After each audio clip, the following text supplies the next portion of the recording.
परमेश्वर का धन्यवाद हो आज के इस सुबह के वक्त के लिए। आइए थोड़ी देर के लिए परमेश्वर के वचन से देखेंगे। अगर आपके पास आपके बाइबल है तो आप निकाल सकते हैं मेरे साथ मत्ती रचित सुसमाचार इसका 25 अध्याय वचन 14 से लेके 30 तक। मत्ती रचित सुसमाचार इसका 25 अध्याय वचन 14 से लेके 30 तक।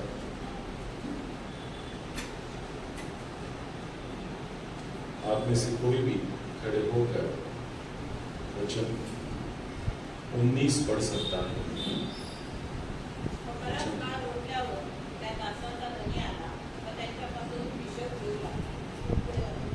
परमेश्वर करें वचनों के द्वारा हम सबको आशीषित करे। आइए हम अपने सर को झुकाएंगे और आंखें बंद करके दुआ मांगेंगे।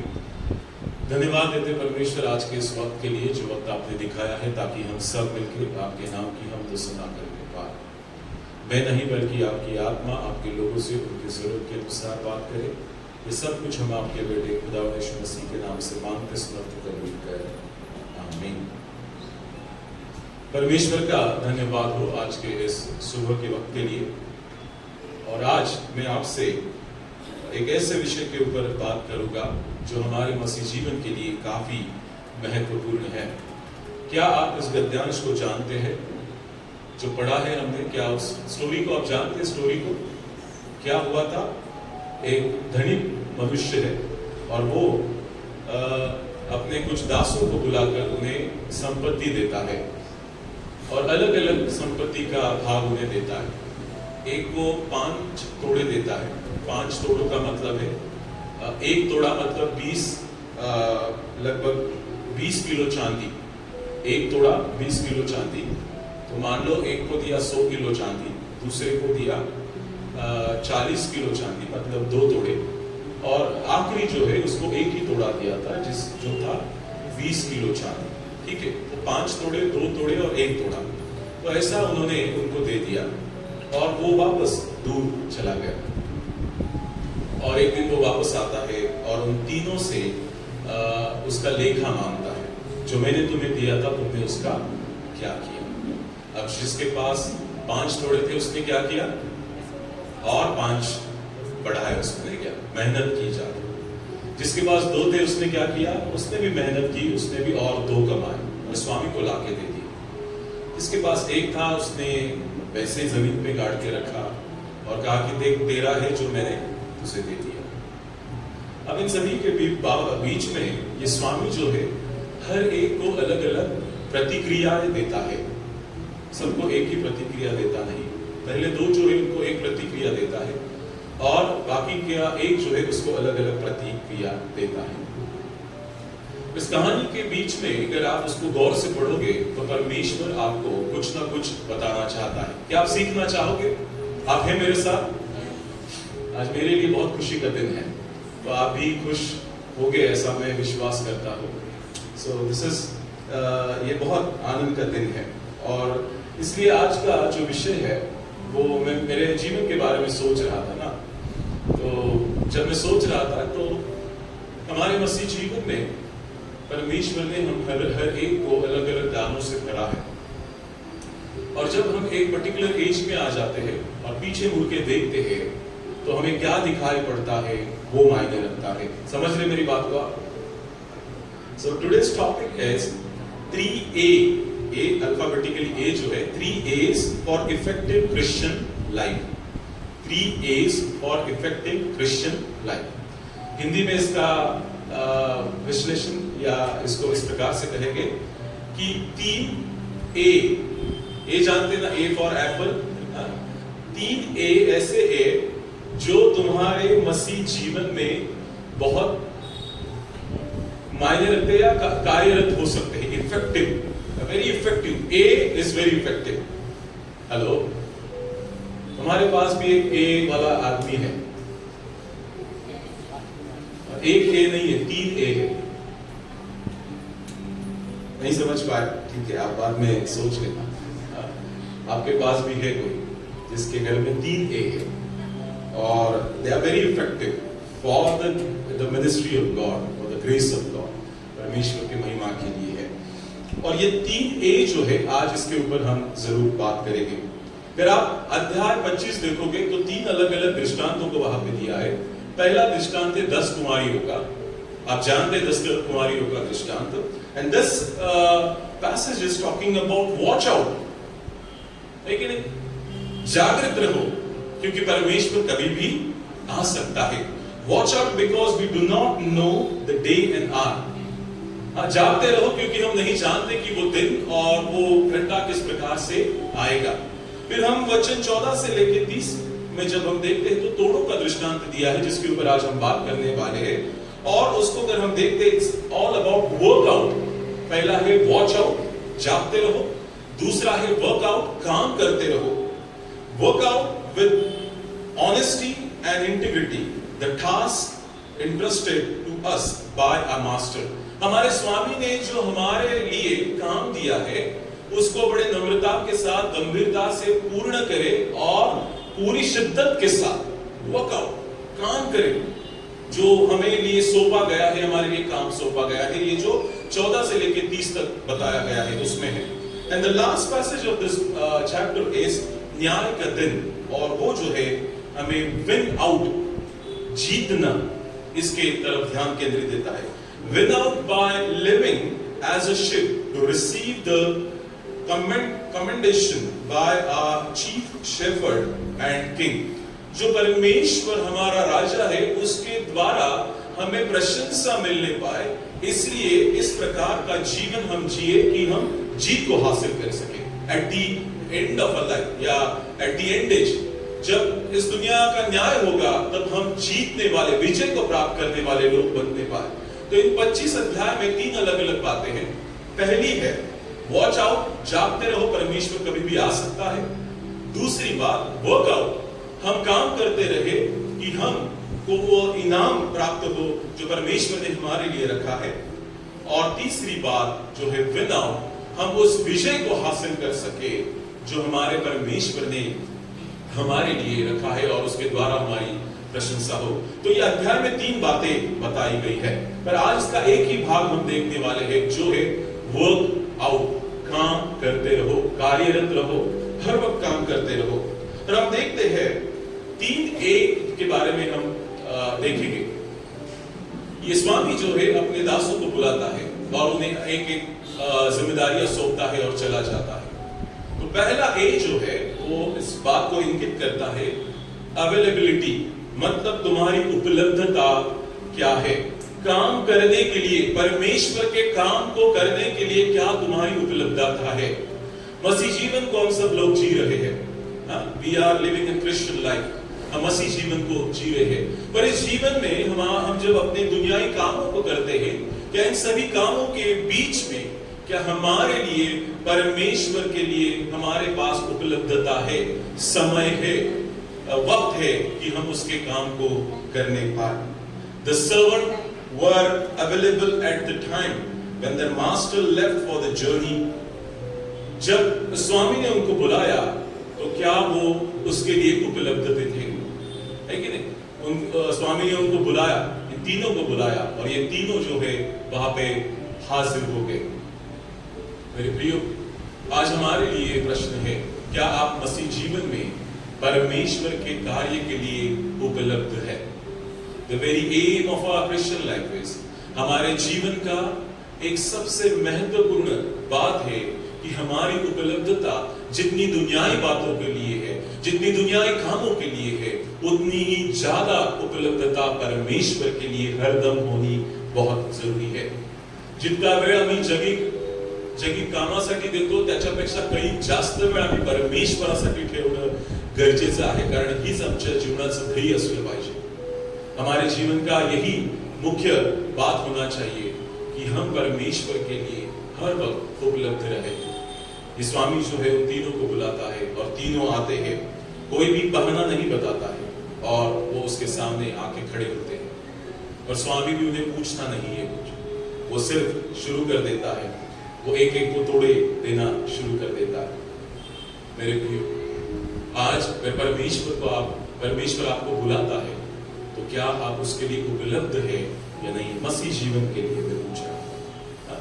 आपके जीवन के एक ऐसे कगार पे आप आ गए हैं, मैं नहीं जानता कि कौन किस एज में है, लेकिन अलग अलग एज पे आप आ गए हैं। But when U turn back, जब आप पीछे मुड़ के देखोगे, तो क्या आप देखोगे कि मैंने परमेश्वर को अपने जीवन की उपलब्धता दी है? क्या मैंने परमेश्वर को अपना कीमती समय दिया है या नहीं? इस बात को हमें सोचना बहुत जरूरी है मेरे प्रियो। अगर आपको ऐसा लगता है कहीं भी कि मैंने परमेश्वर को अपनी उपलब्धता नहीं दी है इन दुनिया के बहुत सारे कामों को भूल के, ठीक है, सबको काम है, काम नहीं करेंगे तो शायद हम जी नहीं पाएंगे ना। इस दुनिया में जीने के लिए काम करना पड़ेगा। पर मैं ये कह रहा हूं, इफ यू आर क्रिश्चियन, अगर आप सच्चे मसीह हैं, तो आपको इस बात के ऊपर ध्यान रखना है कि मैं समय दर समय परमेश्वर के लिए उपलब्ध रहने। हेलो, सुन रहे मेरी बात को? We are talking about the 3 A's effective for Christian life।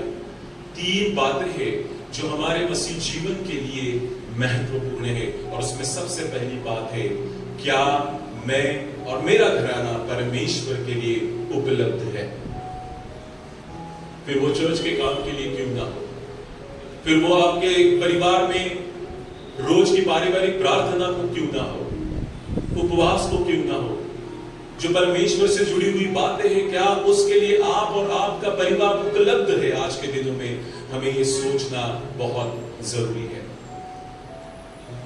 और आप इसे सोचिए कि किस प्रकार से, अगर मैं परमेश्वर को अपनी उपलब्धता नहीं देता हूं, तो मैं किस प्रकार से उसको अपने आप को उपलब्ध कर सकता हूं। दूसरी बात है, फर्स्ट इज अवेलेबिलिटी। मेरी उपलब्धता क्या परमेश्वर के लिए है या नहीं मेरे जीवन में, मुझे सोचना बहुत जरूरी है। दूसरी बात, एबिलिटी, क्षमता। देखो यहां पे लिखा है वचन 16 में, अगर हम देखते हैं 15 में, उसने एक को 5 तोड़े, एक को 2 और तीसरे को 1, अर्थात हर एक को उनकी सामर्थ्य के अनुसार दिया। क्या एबिलिटी है उस व्यक्ति में, उसके अनुसार परमेश्वर ने उसको दिया है। The master gave each of his servants according to their ability. All were given differently. A master knows our ability. Do we murmur and grumble, seeing the things entrusted to others? ध्यान से सुनना, हम हर एक व्यक्ति यहाँ पे जो है एक समान नहीं है। देखिए, एक समान है क्या? रंग रूप की बात नहीं कर रहा हूं, हर एक का स्वभाव भी अलग है, हर एक की रचना अलग है। कोई बहुत इमोशनल है, कोई बहुत स्ट्रिक्ट है, अलग अलग है। We have different personalities and different abilities to live on this earth। और परमेश्वर ने हर एक को उनके एबिलिटी के अनुसार, क्षमता के अनुसार काम दिए हैं। समझ रहे मेरी बात? हेलो, ध्यान से सुनना। परमेश्वर ने हर एक को उनके क्षमता के अनुसार काम दिया है।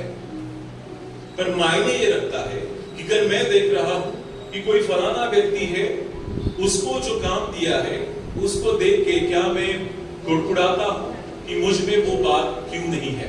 जो आपको दिया है वो उससे अलग है की नाही?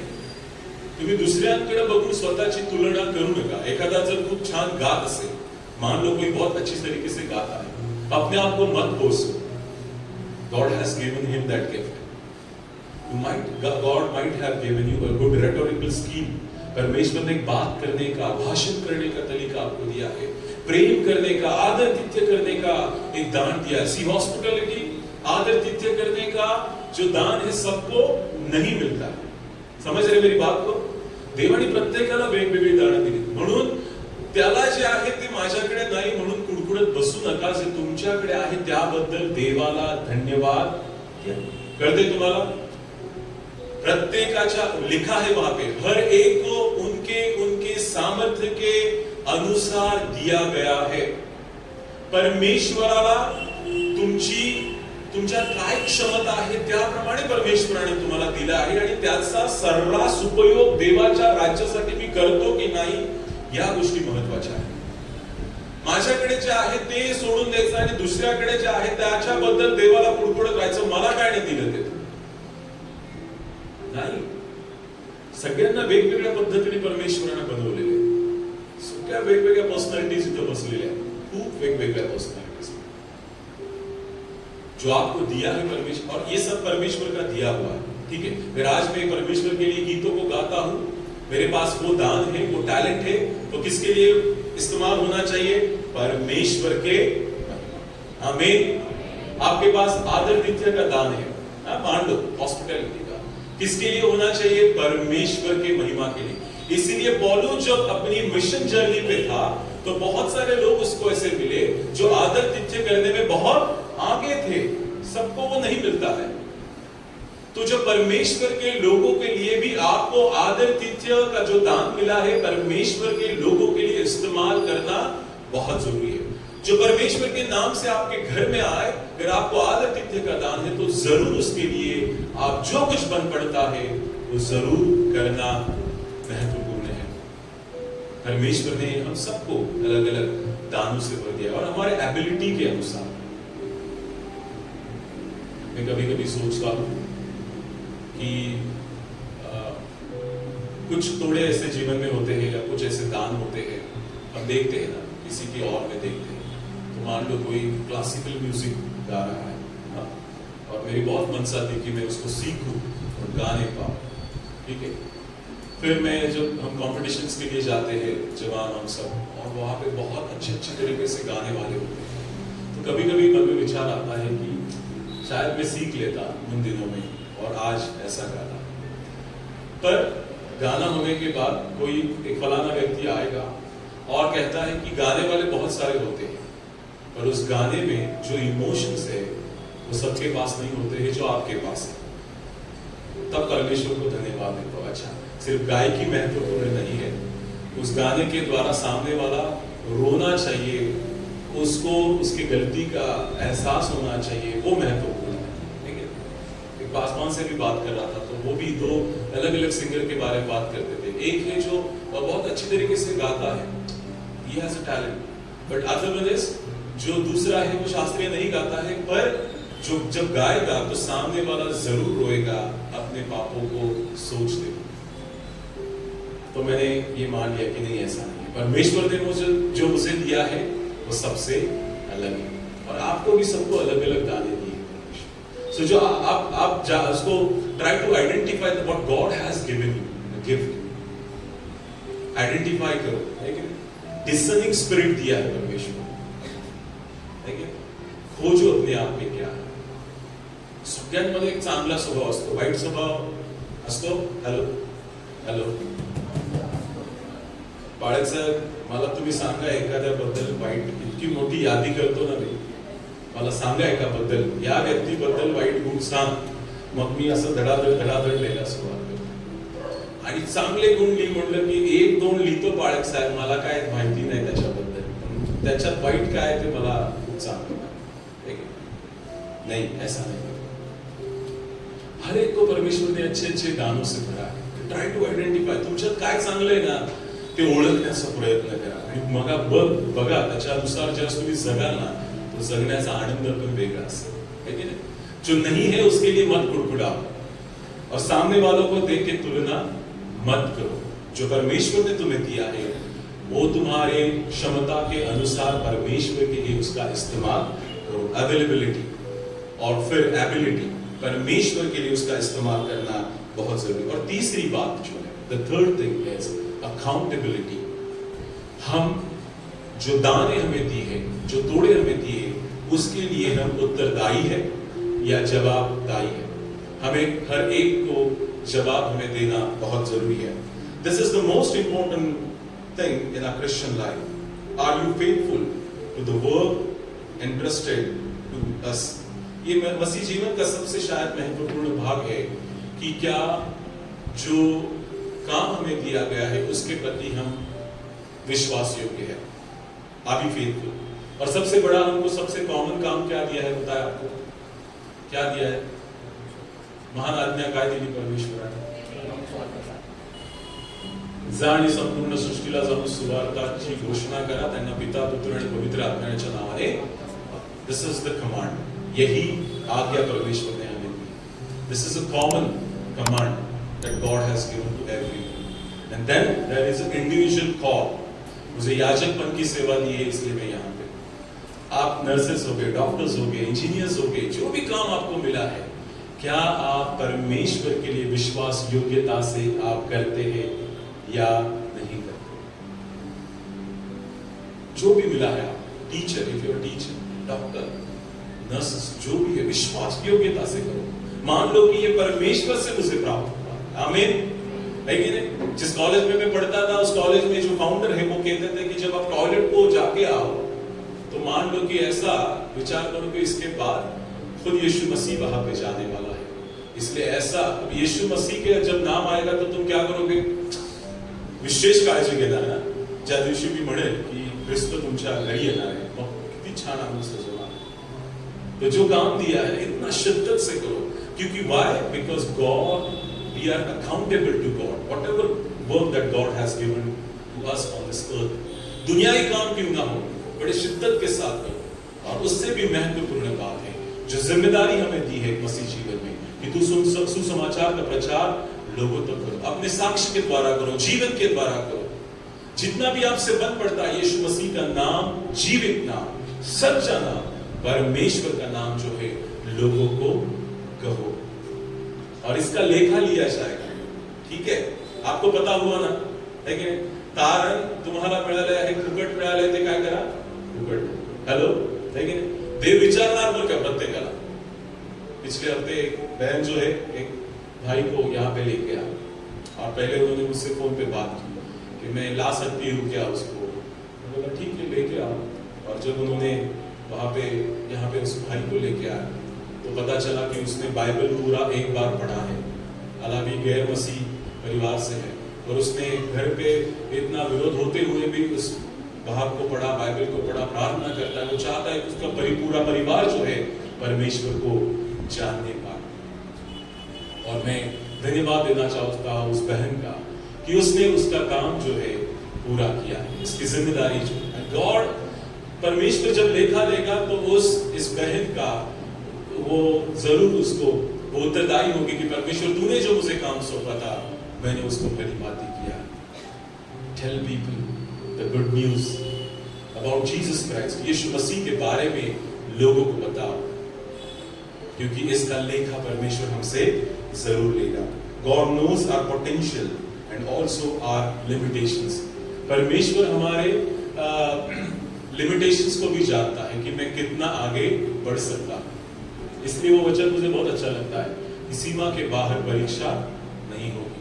सहन शक्तीच्या पलीकडे देव परीक्षा पाहणार नाही. देवाला मी काय करू शकतो, कितपत करू शकतो, हे देवाला चांगलं माहिती. त्याच्या पुढे नाही करणार. है की नाही? विश्वास ठेवता तुम्ही? हॅलो, ठेवता सगळे विश्वास? तुमच्या सहन शक्तीच्या पलीकडे देव तुमची परीक्षा बघणार नाही. म्हणजे परमेश्वर को पता है कि मेरा बेटा, मेरी बेटी यहां तक जरूर कर सकती है, परमेश्वर उतना ही मुझे काम देगा. मेरा दायरा अगर ये कलीसिया है, मेरा दायरा अगर ये पिंपरी चिंचवड है, मेरा दायरा अगर ये पूना है, मेरा दायरा अगर ये महाराष्ट्र है, मेरा दायरा अगर ये भारत है, मेरा दायरा अगर ये पूरा दुनिया है, तो परमेश्वर जरूर वहां पे हम सबको इस्तेमाल करने. परमेश्वर जानता है मेरे लिमिटेशंस. माझं शरीर जर थकलेलं असेल, परमेश्वर जाणतो. लक्षात ठेवा. आजाराने मी त्रस्त असतो, परमेश्वर जाणतो त्या गोष्टी, जाणतो परमेश्वर. म्हणून देवाला कोणत्या गोष्टीबद्दल दोष देव जाऊ कधी देऊ नका देवाला दोष. कारण परमेश्वर आमचे जे लिमिटेशंस आहे उसको परमेश्वर जरूर जानता है. accordingly he gives the best to us. Are we loyal in our assigned work? और हमारे उस परमेश्वर हमें अच्छा देना चाहता है. क्या हम परमेश्वर के प्रति उतने लॉयल है, आज्ञाकारी है कि परमेश्वर को हम दे पाए? और इसीलिए मैं आपसे कहना चाहूंगा कि परमेश्वर ने जो दिया है तुमको, वो उसके बाहर वो परीक्षा तो नहीं लेगा. पर जो काम हमें दिया है परमेश्वर, क्या हम उसके प्रति आज्ञाकारी है या नहीं, हमें सोचना बहुत जरूरी है। If we are faithful, we will receive the commendation, well done, good and faithful servant. You be faithful with the few things, and I will put you in the charge of many things. इन पूरे गद्यांश में एक वाक्य बहुत महत्वपूर्ण है जो हम पढ़ते हैं कि स्वामी ने उससे कहा कि तू धन्य के अच्छे और विश्वास योग्य दास, तू थोड़े में विश्वास योग्य रहा, मैं तुझे बहुत वस्तुओं का अधिकारी बनाऊंगा। At the end, hello, listen carefully, आखिरी बात बताना चाहूंगा। सबके बाद ये अभी तक मैंने जो आपको बताया है, क्या मैं परमेश्वर के लिए उपलब्ध हूं? दूसरी बात, मेरे क्षमता के अनुसार परमेश्वर मुझे वो काम दिया है, क्या मैं उसे पूरा कर रहा हूं? और तीसरी बात, जब परमेश्वर इन सभी का लेखा लेगा, उसका ये उत्तर होगा कि क्या हे धन्य दास, हे भले दास, तू थोड़े में विश्वास योग्य रहा, मैं बहुतों के ऊपर तुझे क्या करूंगा? अधिकारी। हे पृथ्वीवरचं जीवन थोडं आहे, जे छोटंसं काम तुम्हाला दिले, विश्वास योग्यता। विश्वास योग्यता से करोगे तो परमेश्वर बहुतों के ऊपर तुम्हें अधिकारी बनाएगा। या जगातल्या गोष्टी बोलत नाहीये मी, एक दिवस येईल आमचा देव आम्हाला या ठिकाणाहून घेऊन जाणार आहे। आमीन। एक दिन आएगा कि परमेश्वर हम सबको यहाँ से लेके जाएगा। अब जब वहां पे हम जाएंगे तो हम स्वर्ग में छोटा स्थान नहीं पाएंगे, हम अधिकारी होंगे, कईयों के ऊपर अधिकारी, स्वर्गदूतों के साथ परमेश्वर की महिमा करेंगे। बट उसके लिए यहाँ पे काम करना बहुत जरूरी है। और वो क्या है? परमेश्वर के लिए उपलब्ध रहना। रात हो, दिन हो, सुबह हो, शाम हो, परमेश्वर में तेरे लिए तैयार। आमीन, आमीन। सुन रहे मेरी बात को? उपलब्धता होनी चाहिए परमेश्वर की। और मैं भी कभी कभी आपको फोन करता हूं, ध्यान से सुनना, मैं दुआ के लिए आ रहा हूं तो बहाना मत। हेलो, बाळक साहेब मी बाहेर आहे, घरी असून बाहेर म्हणू नका। मी दुसरं काही करायलाच येत नाही, मी येतो आणि देवाचं वचन सांगतो आणि निघून जातो। धन्य आहेत ती पावलं जी तुमच्याकडे देवाचं वचन घेऊन येतात, त्याला नाही म्हणू नका, लक्षात ठेवा। असताल तुम्ही चिक्कार बिझी असतात, पण या सगळ्यांमध्ये ज्या देवाचं कोणी दास तुम्हाला प्रार्थनेसाठी म्हणतो, तुमचं उत्तर हा या बाळक साहेब, आम्ही सगळेजण तुमची वाट। आमीन। उपलब्धता देवासाठी, परमेश्वर के लिए, परमेश्वर के जन के लिए उपलब्ध रहो। मैं पिछले दिनों में परिवार में गया था और वहां पे मुझे जाके बहुत अच्छा लगा। और आप सभी के परिवार में ना छोटे छोटे जो बर्थडेज मनाए जाते हैं ना, मैं बहुत खुश होता हूँ वहां पे जाके। वो परिवार जो है, जिस परिवार में मैं गया था, हमारे कलीसिया का, वो बहुत ऐसे वेल टू डू फैमिली से नहीं है। एक हाथ दो व्यक्ति कमाने वाला है, बहुत कम कमाने वाले हैं, पर हर बर्थडे को वो फोन करेंगे मुझे, पास्टर साहब आओ, ठीक है। और आने के बाद पास्टर साहब खाना खा के जाना है, फिर बैठना है, उनके साथ बातें करना है। तो मैं परमेश्वर को बहुत धन्यवाद धन्यवाद दे रहा था। और मैंने वहां पे एक उदाहरण भी कहा कि जब हमारे पास, आज आप ऐसे है ना, मान लो आपकी परिस्थिति ऐसी, जब आपके पास बहुत सारा पैसा आ जाएगा, धन दौलत आ जाएगी, आप बड़े हो जाओगे, तभी भी यही स्वभाव रखना है, ठीक है। तभी भी परमेश्वर के जन को बुलाओ, घर में प्रार्थना करो, क्योंकि बड़े बड़े होटल्स में, बड़े बड़े लॉन्स में, बड़े बड़े चीजों में बर्थडे सेलिब्रेट करके वहां पे अगर परमेश्वर के लिए धन्यवाद का समय नहीं है तो that will be only celebration. वो एक उत्सव होगा। What is the birthday? Birthday क्या है पता है? परमेश्वर को धन्यवाद देने का एक अवसर है। सेलिब्रेशन दूसरी बात है। I will thank God for what God has done in my life. बाळक साहेब, तुम्ही या देवाने माझ्या जीवनात आज मोठं कार्य केले, मला अजून एक वर्ष दाखवलेलं आहे आणि आम्ही सगळे मिळून देवाचं नावाचं धन्यवाद करू। म्हणून मी कुटुंबामध्ये गेल्यावर सांगतो, प्रार्थनेला मी आलो, मी तुम्ही बाकीच्या गोष्टी करत बसू नका, तिथं समोर बसा प्रार्थनेला, आहे की नाही? मी बाळक साहेब केक घेऊन आलो, मग प्रार्थना राहते बाजूला, वचन राहतं, वचन तर ऐकायलाच नाही पुढे, केक आणण्यात वेळ घालणार, जेवण करण्यात नको, या सगळ्या गोष्टी। मैं कशासाठी आलो? मैं क्यों आता हूं आपके पास? परमेश्वर का वचन सुनो। उस दिन परमेश्वर आपसे क्या कहना चाहता है। These are the secondary things. खाना, केक, ये सब दूसरी, ये दुय्यम स्थान उसको दे दो. मैं और मेरा हम बैठे के परमेश्वर का दास आज मुझसे क्या कहना चाहता है. That is very important. वो बर्थडे हो, एनिवर्सरी हो, जो भी आपके घर में त्योहार हो, परमेश्वर का वचन सुनो. धन्यवाद देता हूं उन परिवारों को जिन घर में शादी है, हल्दी है, इतने सारे प्रोग्राम के बीच में भी वो सब बातों को साइड में रख के पहले कलीसिया में आते हैं. कलीसिया को कभी भी ना नहीं कहते, प्रार्थना को कभी भी ना नाही. देवाला आणि देवाच्या वचनाला महत्व द्या. देव तुम्हाला आशीर्वादित केल्याशिवाय राहणार. उपलब्धता ठेवा देवासाठी. आणि ज्यावेळेस देवाचा दास तुमच्यासाठी उपलब्ध राहतो त्यावेळेस तुम्ही पण त्यावेळेस तितकेच उपलब्ध राहा. देवाचं वचन ऐका. जगी कामांना त्यावेळेस करू नका. So availability is very important. Ability, परमेश्वर ने हर एक को क्षमता दी है. खुद का कंपैरिजन दूसरों के साथ मत करो. करोगे सब? हेलो, करणार तुमची तुलना दुसऱ्या बरोबर? We are the masterpiece. पता है आपको मास्टरपीस मतलब क्या होता है? एकच बनतो. हेलो, दुनियेसाठी मी काळा, लत्ता, तिरळा एकच आहे. माझ्यासारखा दुसरे होणे नाही. देवाने मला बनवलं. माझ्या क्षमता ज्या आहेत कदाचित इतरांमध्ये नसतील. म्हणून मी त्यांच्या क्षमता बघून मला स्वतःच्या जीवनाला मी कधीच पोचणार नाही. असं राहा ना. हेलो, ध्यान से सुनना. साइकोलॉजी की एक बात बताता हूं.